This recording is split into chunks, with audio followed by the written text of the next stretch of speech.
Extended for another week ang Metro Manila Film Fest entry na I Love You So Bad. At may good news din sa mga Pinoy abroad, sina MMFF Awards double nominee Will Ashley, MMFF Awards nominee Bianca De Vera at Dustin Yu. Bukod sa screenings, meron pang free concert this Friday sa isang bansa na pupuntahan nila. Makichika kay Aubrey Carampel.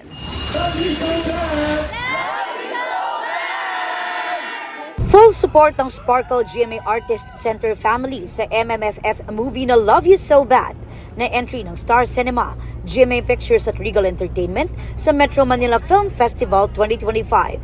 Sa block screening na inorganize ng events host and Sparkle artist na si Tim Yap, kabilang sa dumating sina GMA Network Senior Vice President Attorney Annette Gozon Valdez, Sparkle GMA Artist Center First Vice President Joy Marcelo at iba pang Sparkle artists. I hope more people get to watch these movies kasi pinaghirapan naman talaga sila.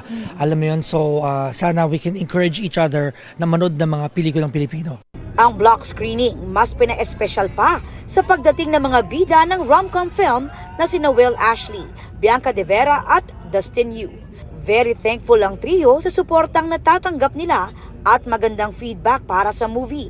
Lalo't extended ang MMFF for another week. Nakakatuwa na na-appreciate po nila yung pelikula namin at nagustuhan po nila yung storya ng ginawa namin pelikula kasi binuhos din po talaga namin yung puso namin dito. And para mabigyan po kami ng suporta ng aming Sparkle family and si Sir Tim Yap, nakakataba po ng puso. Maging sila nakikiisa rin sa sentimiento na sana mas mapababa ang presyo ng ticket sa panonood ng pelikula sa mga sinihan.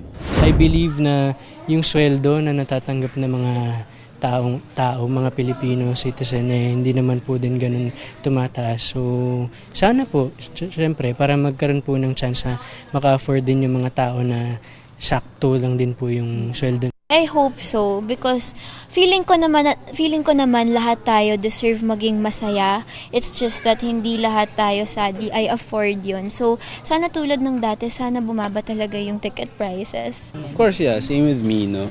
Mas maraming makakapanood, mas maraming magiging masaya kung magiging mababa yung presyo ng sinihan. I mean, why not, diba?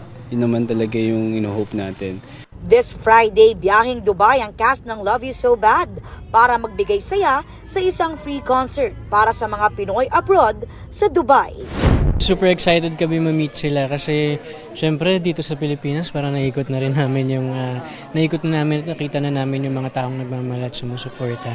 Pero this time kami po yung pupunta sa Dubai and we're very, very, very excited to see them. We're really happy na talagang soon mapapalabas na siya sa mga bansa na kung saan may mga Pilipino rin. Aubrey Carampel, updated to Showbiz Happenings. Kaugnay sa sentimiento ng ilan tungkol sa presyo ng ticket sa panonood ng pelikula sa mga sinihan, kinukonsidera na raw ng Manila Development Authority na pag-aralan ito.